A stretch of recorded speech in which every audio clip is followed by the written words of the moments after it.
Today I decided to watch Netflix's new comedy, Eurovision Song Contest, The Story of the Fire Saga, starring Will Ferrell, Rachel McAdams, and Dan Stevens. Apparently, this movie is based on a true story, and they really should have come up with a shorter title for that. That does not roll off the tongue at all. But you're not here to complain about that, you're here to watch me complain about the movie. And this movie has no shortage of things to complain about. This movie is horrible. This is one of the worst comedies I've seen in recent years, and I've seen some bad comedies. And once again, I always try to start off with positives, so let's see if I can think of anything here. Most of the performances aren't bad, I guess. Will Ferrell's one of my favorite comedic actors, but he's given nothing to work with here. He tries, but nothing he can do. Rachel McAdams I like as an actress, but she's not funny in this movie, and neither is anybody else. I can't really think of anything else positive in this movie. This movie is horrible. Okay, going straight into the negatives. I'm barely into the video and I'm already in the negatives. That's sets off a red flag right off the bat, doesn't it? And so this is based on a true story of the Fire Saga, and Eurovision is apparently a real song contest show, which I did not know about until after I saw the movie. I assumed this was all fake. And the acting is like I said, the performances try, but they are so unfunny. With so many people have so many terrible fake accents. Will Ferrell and Rachel McAdams try to sound Icelandish. Is that the right word for that? I don't care. But they try to do some fake Norvik accent, and it fails miserably. Dan Stevens plays a Russian. I'm not sure why. He's British. Why would you cast a Brit to play Russian? Just have him play a British man. They're in Europe, you know. My boy Pierce Brosnan is slumming it nowadays. I haven't seen him in anything noteworthy since Percy Jackson, and this is no exception. He is putting forth... I'm not going to say he's putting forth the minimalist amount of effort, but we're halfway there. I can tell this is a paycheck performance. I can tell he's not really caring in this movie. Demi Lovato has all of 30 seconds of screen time, and all amounts to this one heartless, bad-running joke, which I'll get into in a minute. Nothing else really to note with the acting. Nobody's caring, except for Ferrell and McAdams, but again, they're not funny. This movie's a straight-on comedy, unlike the last movie I reviewed, Feel the Beat, which was a dramedy. This is a full-out comedy, but this has some of the worst writing I've ever seen. And maybe not go that far. It has some of the worst comedic writing I've seen in years. The songs are all bad. I know these are all original songs written for the film, and every single one of them suck, which was actually really shocking to me. I expected some really good music out of this, if nothing else, and they did not deliver at all.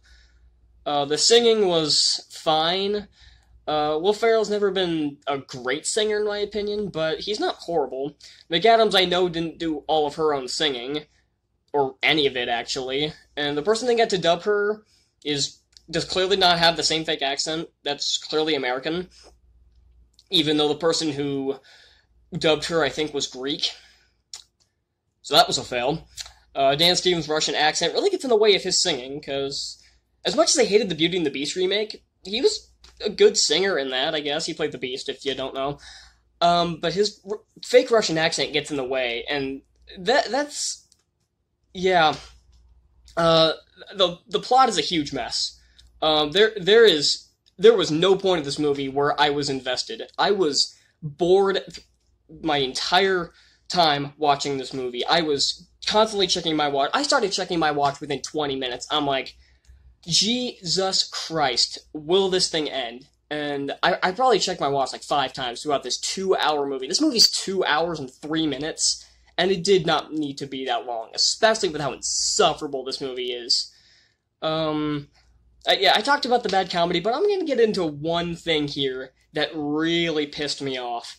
There's one scene in particular about 25 minutes in where something really horrible happens to a lot of people, and the two leads, Ferrell and McAdams' characters, they don't seem to give one single shit because they're happy that something good happens for them with the result of that.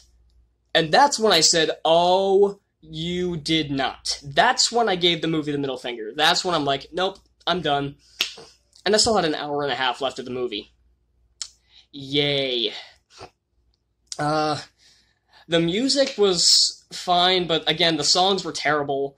The lyrics don't make any sense, and this is one of those times where I wish they had just been a jukebox musical. I really mean that. And they do play a couple of songs, like in a pub, I think, that are actual songs, but they're songs from like 2014, which have not been popular since then. Like they play "Happy" by Pharrell Williams like twice, and that song has not been popular since like 2014. Just couldn't think of anything else, really. That's the song you went with, and you play it multiple times. The plot's predictable. I've already talked about the plot. Like I said, it's terrible. It's predictable. It's as all hell. It's just not a coherent story either. They do this kind of thing. I know in most like contest movies where they have like a contest, the person, the team that the main characters always kind of screw up a bit, but they always end up pulling out ahead somehow. This one was the worst offender of the bunch, because anyone who sees this movie, you will know that how did they move on? Nobody would give them points for that. Come on! And that was exactly my thought process. I'm like, okay, I know they're going to get points anyway. I know they're going to get like in the bottom of the qualifying, and that's exactly what happened. The running jokes in this movie are absolutely terrible. Like I said, I mentioned the one with Demi Lovato, which was heartless, and the physical appearance that they have of her will haunt my nightmares. You watch the movie, you'll know what I'm talking about, and you will probably be thinking the same thing. And there's another running joke about Farrell's character hating Americans that went nowhere and was not funny. There's also another one about elves. Yeah, apparently elves exist in Iceland. Who'd have thought?